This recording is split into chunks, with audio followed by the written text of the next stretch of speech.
Hello, everybody. Okay, so now that you can see my fucking face now,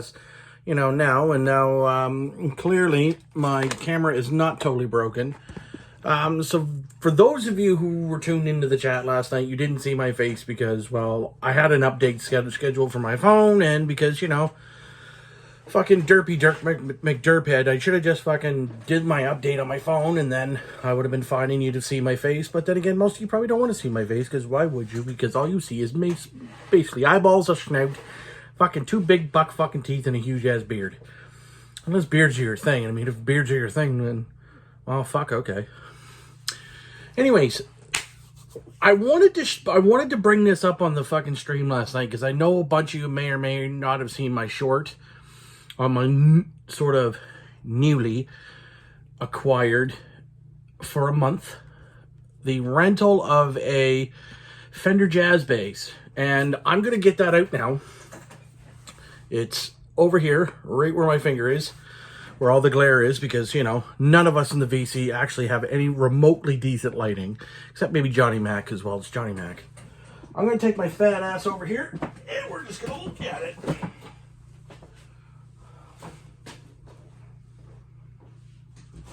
So essentially what I wanted to do was I just kind of wanted to go over some of the specs on it and that kind of jazz. So see what I did there? A fucking pun, you see? I'm full of shit today. So this is in a hard case. Now, when I had the Telecaster, that came in a gig bag. Now, I got this through the rental program through my local big bucks guitar shop. Now, the thing about the guitar shop is that it's one of the big ones in Canada. It's called Long and McQuade. And what they do is they will rent you out a piece of gear, be it a bass, a guitar, I think drums, amplifiers, and that. And what they do is they allow you to rent it for a day, a week, or a month. And essentially, you can pay a very small fee, and you can use it for gigs or whatever. Like if you need a guitar or whatever, you can play gigs with it, and then you can take it back to the store, which is cool. And this is what I've done. I've done this twice now in a very short amount of time. I had the Squier Telecaster, and I love the Telecaster shape as a whole. And essentially, this is kind of like a little spotlight for me to talk about my love for this company. But before that, essentially, it was the thickness of the neck. And what I mean by that is the thickness here. From here to here. It wasn't big enough, and I'm used to such a bigger string spacing. Yes, if you can see, the strings are fucking dirty, because I believe it just got brought back prior, and I was like, nah, to hell with it, I don't care. Dirty strings won't matter, I'll just clean it up as I go. The thing is, I'm not a guitar player. Whether I want to try to convince myself or anybody else that I like guitar and I want to play guitar and all that stuff, I'm a bass player. I've been a bass player for as long as I can remember. The very first bass I ever bought was in 1999. That was a Vantage P-bass type thing. I owned it for like a couple of months. I didn't like it because it was stupid heavy. So I took it in and I traded it in on a brand new Yamaha RBX 270, and it's left-handed. So for those of you who know Josh Keach, master and host of the fucking Keep It Metal podcast, he's also left-handed, and he and I both know the fucking struggles of being left-handed and musicians. Now, what I wanted to do is I just wanted to bring it up and kind of talk about it, but I've been sitting here today, and this is the first time I've had this out today because, well, I've been busy doing other things, hanging with the kiddo, and of course now the missus and her are gone. I'm going to just kind of sit here and jam for a bit. But I wanted to shoot this little video just to show my love and appreciation for this company. And I'm going to go over the specifications of this bass. So it is a Fender. And you can see it right there. The old spaghetti logo. Jazz bass. On the back. Tuning keys. And you can start to see where the serial model is, but you're not going to see it because there is the used barcode in the tag. So, maple neck, skunk stripe as they call it. Essentially in there is where they would have the truss rod, so you can make your adjustments. This is a maple fretboard. Now, maple fretboards are normally really shiny because they have a coating over top of it, and it's very, very snappy when you play. And of course, here's the body. For those of you guys, some of you guys probably have seen these basses in thrash bands, in heavy metal bands. I've even seen them in doom bands, stoner bands, sludge bands. I've seen them in a couple death metal bands. They're not white. But of course, it's ivory white, off-white pickguard. You've got your volume and your tone knobs. Oh, excuse me. And output input jack. Your 2 single coil pickups. And the good thing is that this here, this first one, which is the neck pickup because it's close to the neck, that'll get you sort of like a precision, which is similar to what Geezer Butler played, as well as, and also basically Steve Harris's bass for Ever and a Day. This being the bridge because it's close to the bridge. I'm only explaining this because some of you don't know what's going on. Some of you don't have a clue what I'm talking about.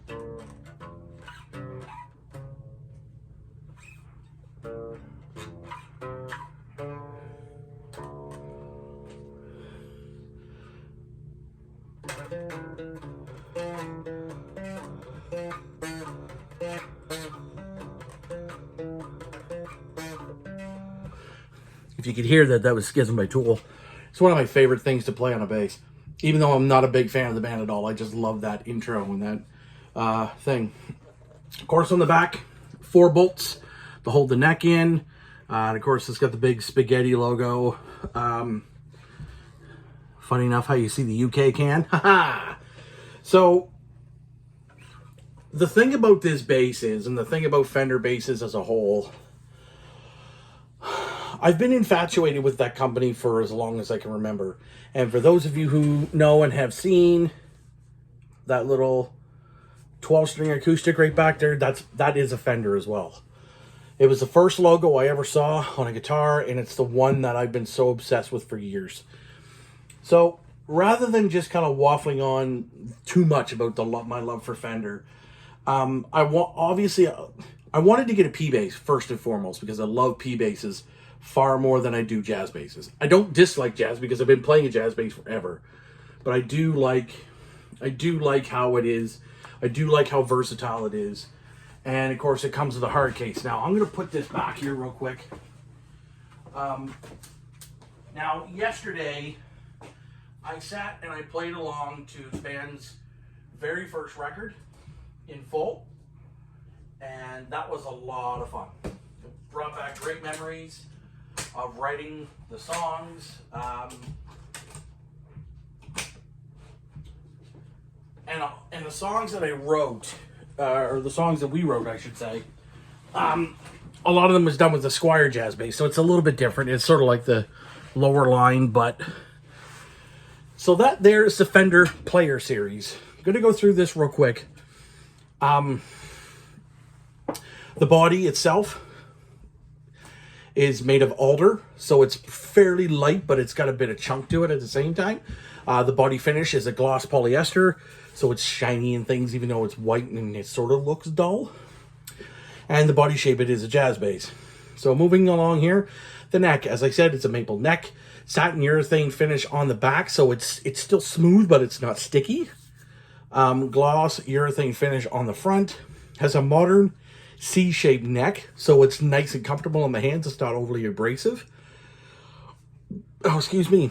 The scale length. So the scale length is from the bridge to the nut, and that is 34 inch, or 86.36 centimeters for you weirdos. Maple fretboard. As I said, the fingerboard radius is 9.5 inch, so it's sort of flat, but there's kind of a bit of a curve to it. 20 frets, medium jumbo size frets, so that's the steel pieces that you saw. Synthetic bone nut, which is the thing that holds your strings in up at towards the headstock. The nut width is 1.5 inches. Of course you have the big black block inlays on, or the black dots, not the block inlays. I'm thinking of the Squire too much. Haha. Standardized truss rod and 3/16 hex adjustment truss rod nut on the inside. Now, as we move down further, the electronics, it's a simple player series Alnico 5 single coil jazz pickups for both of them. You have a volume, which is the middle, volume 2, which is the bridge pickup, and then you have your master tone. Then we also look at so there's no switching, so basically you either roll both knobs up, and then of course your master volume. We have, and of course they're both single coils, SS, or in some cases if you were to have a humbucker it would be an HS or an HSH or an HH, depending on the brand of guitar that you have. Hardware, 4-saddle standardized bridge, which you saw, the nickel chrome hardware, which is your tuning pegs, and as well as your bridge, and of course the strap buttons to hang your strap onto, for those of you who don't know. Again, open gear tuning pegs.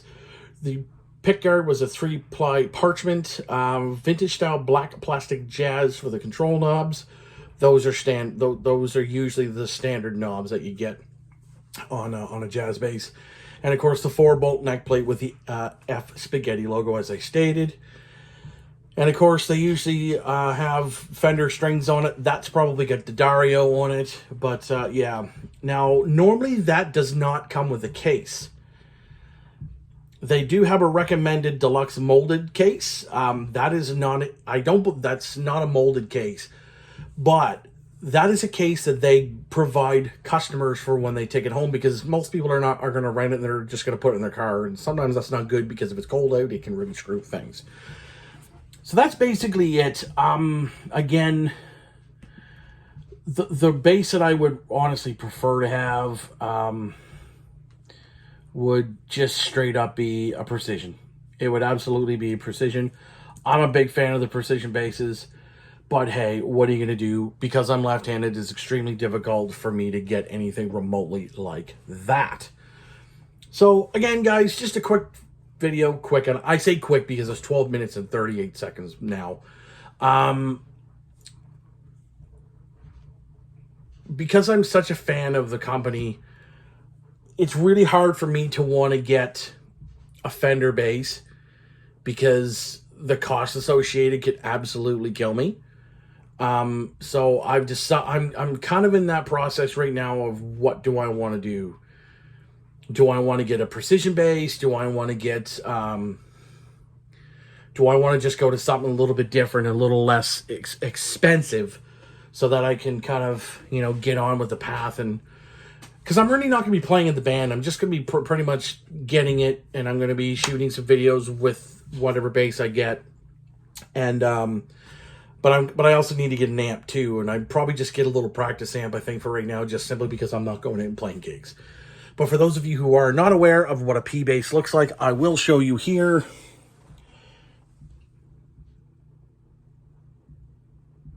And that's pretty much it right there. So if you can see that, that's essentially what a precision bass is. And again, that is a bass that I've wanted for many, many years. And it's got volume and tone, split coil P bass